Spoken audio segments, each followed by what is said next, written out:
So, one thing is for sure, and that is that life can be very complicated and messy. I often say that it's like a chocolate chip cookie. You make a mess in the kitchen, but it sure is delicious.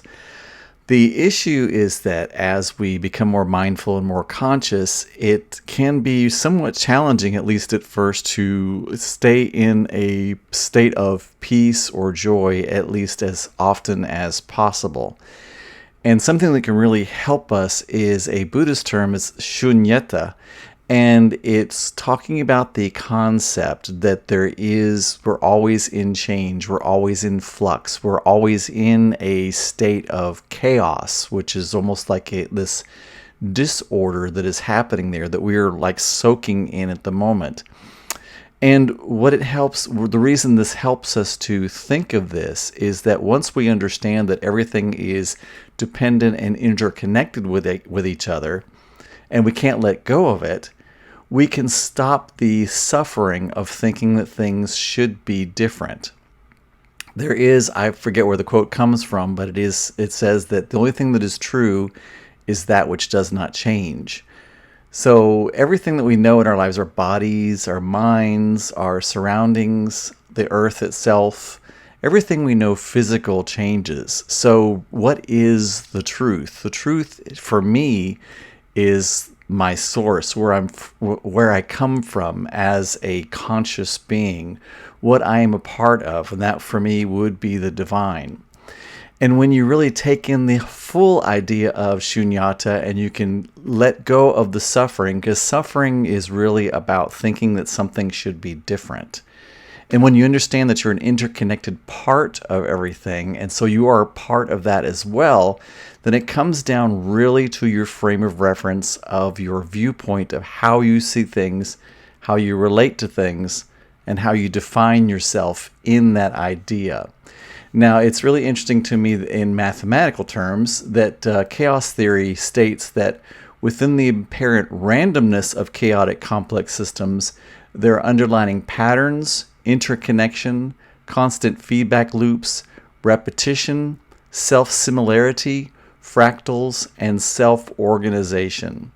So if you look at that definition of chaos theory, you can understand that even in the midst of what looks like there is complete disorder, there are still patterns, there are still things happening, there are still fractals where you can see a little piece of something which actually reveals the all of everything else. If you see a drop of the ocean, you can tell the entire ocean from that drop. The same happens from even like our DNA. Once we're able to read what those different codes mean, we would almost be able to take a piece of our DNA and people be able to tell who we are, what we'd look like, who we're going to be, and things that everything is deterministic by nature, but it would give a lot of information about who we are. And the same is true for almost everything else. The whole world is this holographic fractal idea where one part includes all parts. So when we can step into that idea that we are part of the all, that all is part of us, we can let go of the idea that things should be different. We can understand our true connection to everything. We can let go of our judgments of other people, ourselves, our surroundings, everything that is going around us. And once we get there, we have nothing holding us back or stopping us from being able to access peace. Because if you ask anybody, why aren't you happy or why don't you feel good about this, they have an explanation, they have a reason, they have an excuse. Well, so-and-so said this to me. This happened to me today. That over there isn't the way I like it. This over here is the wrong color or the wrong whatever. It's all these judgments, usually about outside stimuli, that rarely reflects back to how we see and how we identify ourselves and how worthy we think we are. Because we number one, we either like to say that something outside is reflecting our unworthiness, or we like to say that we are suffering in the fact that something out there doesn't match what we think it should. And once you let go of all those shoulds and those judgments and those things about that you think about yourself and those unworthiness that you hold within yourself, you can step into a place of wholeness. You can step into a place of peace. You can step into a place of where the journey is the arrival.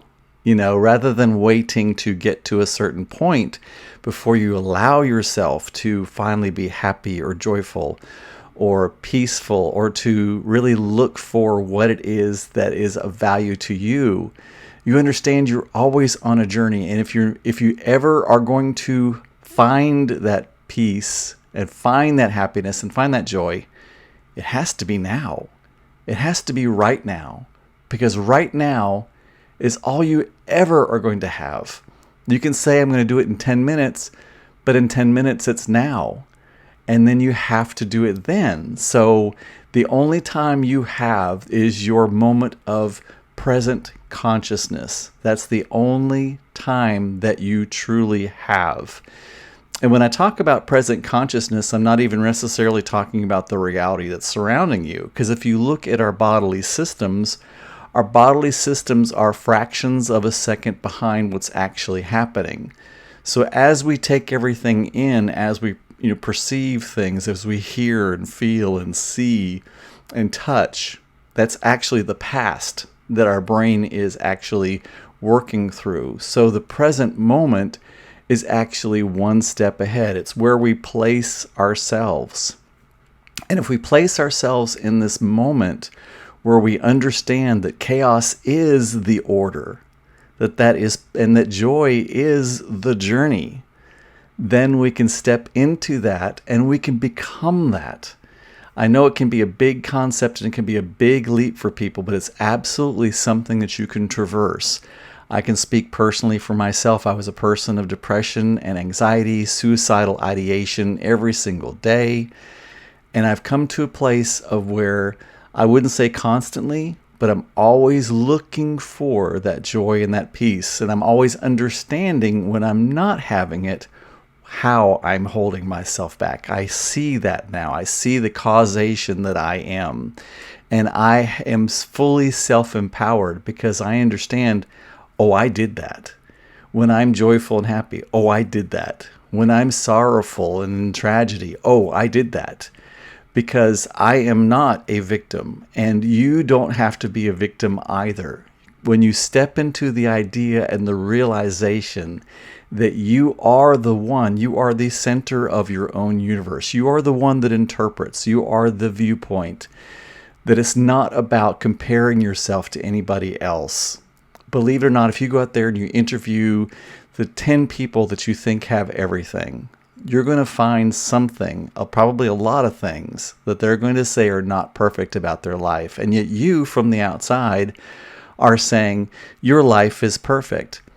And imagine how boring life would be if everything was absolutely perfect. If everything absolutely went the way that you absolutely wanted it to go, life would be so unamusing. What energy would you have? What would you look forward to? What would you want to move forward? What would you want to build?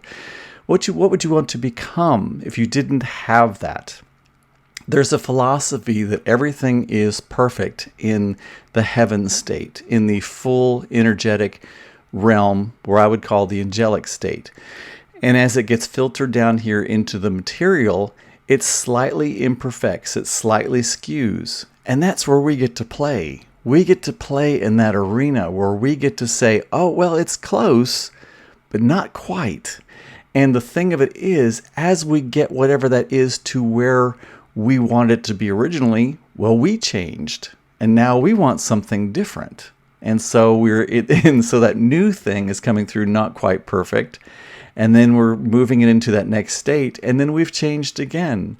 And it's this constant thing of being the donkey with a carrot stick hanging right in front of your face that's constantly pulling you forward. And that is life. That is what the journey is. The journey isn't necessarily about getting the carrot.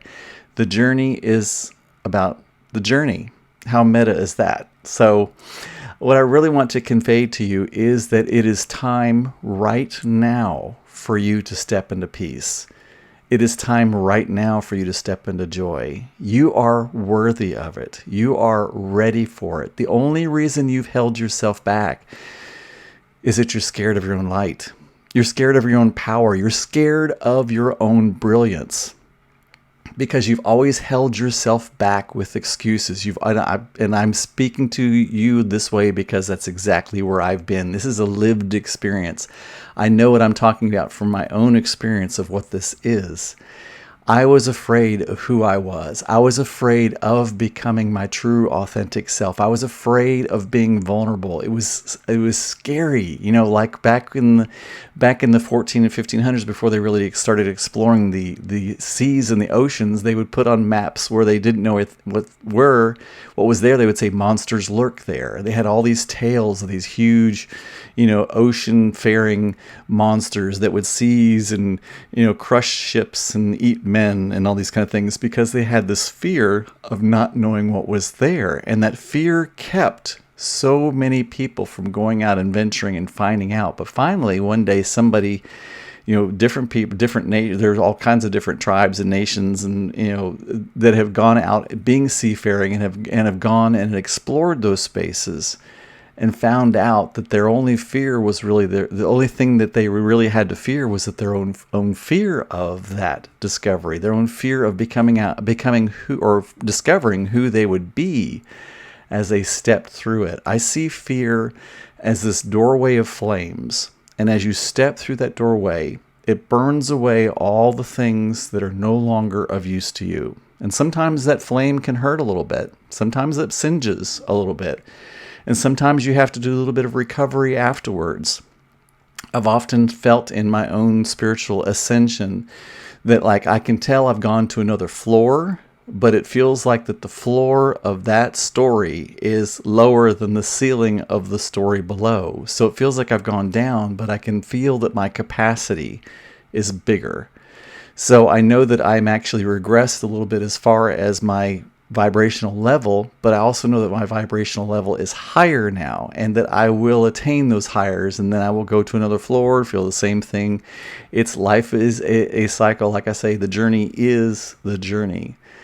So taking that idea of Sunyata, about that you are in chaos, just deal with that. You are in a state of chaos, but there is an organization, there is an order in that chaos. There are patterns and there are rhythms that you can start attuning yourself and listening to.